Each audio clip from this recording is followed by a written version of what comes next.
Hello everyone, this is Laura from Keynnect. Welcome back to our weekly freight market update on every Thursday. Today we're diving deep into what happened last week in the freight industry. You know, the trucking industry, it's basically the engine of our entire economy. But right now, that engine is kind of sputtering. It's getting hit from all sides by game-changing tech, sudden new rules, and a market that just can't seem to make up its mind. Let's get into it. I mean, seriously, think about it. Just about everything you own was on a truck at some point. So when this industry starts to shake, we all feel it. The real question is, what's actually happening behind the scenes? Well, it turns out it's a story of these incredibly powerful forces pushing and pulling on our whole supply chain. So first things first, let's check the vital signs of the market. To really get a handle on where trucking is going, we've got to know where it is right now. We'll kick things off with the spot market. That's the real-time price to move a load, because it gives us a super clear picture of supply and demand. Okay, so let's start with the immediate right here, right now picture. Just last week, after a couple of pretty good weeks, spot rates for all the major truck types dipped down a bit, by about 3 cents a mile.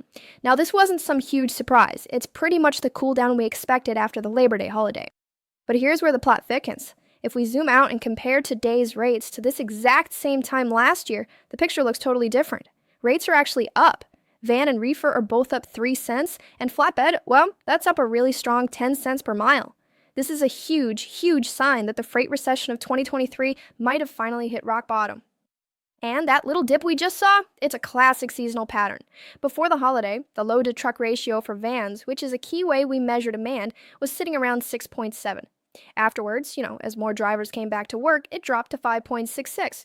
It's just the normal rhythm of the market, but what's important is that it's happening inside this much larger, more optimistic recovery. So you can see the market is doing this delicate balancing act. It's definitely showing the strongest yearly signs of life we've seen since 2022, but it's still kind of soft week to week. Now that we've got that foundation set, let's look at the first major force that's shaking things up from the inside: technology. Okay, we're shifting from the highway into the office, where freight brokerages, the matchmakers between the people who ship stuff and the people who haul it, are going through this massive, massive change, all driven by artificial intelligence. And this isn't science fiction, folks. This is happening right now. This quote right here, it really gets to the heart of it. The whole point of AI and freight isn't really to replace the human broker. It's all about empowering them, letting them do what they do best: building relationships, solving complex problems by automating all that tedious, repetitive work that just bogs them down. So when we're talking about AI in this world, we're not talking about some robot negotiating rates. No, we're talking about smart automation, technology that handles the low-value but high-volume tasks. It's about making things way more efficient so the human experts can focus their brain power where it truly matters. Let me give you a real-world example. Okay, so picture this. A customer sends a simple email to book a shipment. In the old days, a person would have to read that email, open up their software, and then manually type in every single detail. Today, AI can read that unstructured email, pull out all the key info like the shipper, the receiver, the details, and then automatically build the order in the system. And it does it in seconds. The human broker, they just get a notification to give it a final look and click go. It's a total game changer for saving time. But, and this is a really big but, it's not magic. To make these tools actually reliable, you need something called context engineering, which basically means you have to give the AI very specific instructions and guardrails.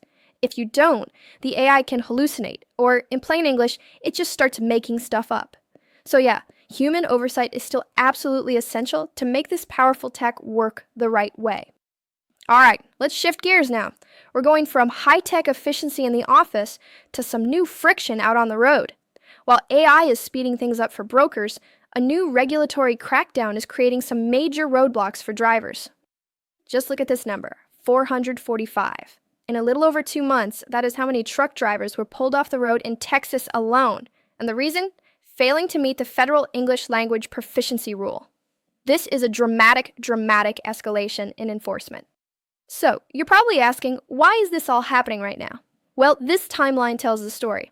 Back in June, the Department of Transportation started signaling tougher enforcement was coming.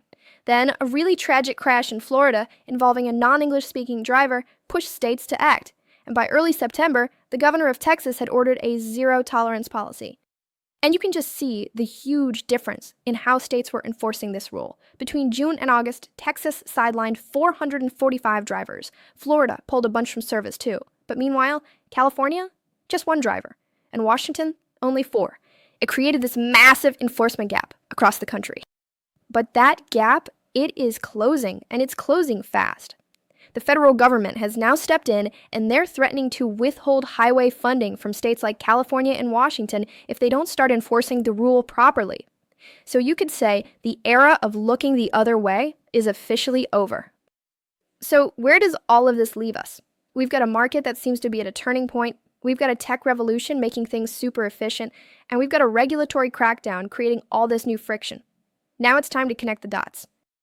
So let's put these 3 big forces all together. First, we have a fragile market recovery that is slowly gaining steam. Second, we've got AI making logistics faster and smarter than it's ever been. But third, at the exact same time, new regulations are actively and very suddenly shrinking the number of available drivers. And this creates this incredibly powerful tension. On one hand, you have technology just greasing the wheels of the supply chain, making everything run smoother. But on the other hand, you have regulations basically slamming on the brakes. These 2 forces are pushing in completely opposite directions, and it's creating this huge cloud of uncertainty for the entire industry. And this is why all of this matters to you. This battle between efficiency and friction, it's going to directly impact how many trucks are on the road, how much it costs to ship pretty much everything, and at the end of the day, how much you pay for everything from your groceries to your new TV. Which leaves us with one final, and I think really critical question. As these powerful forces of technology and regulation keep reshaping the entire freight landscape, who exactly is going to be behind the wheel of tomorrow's trucks?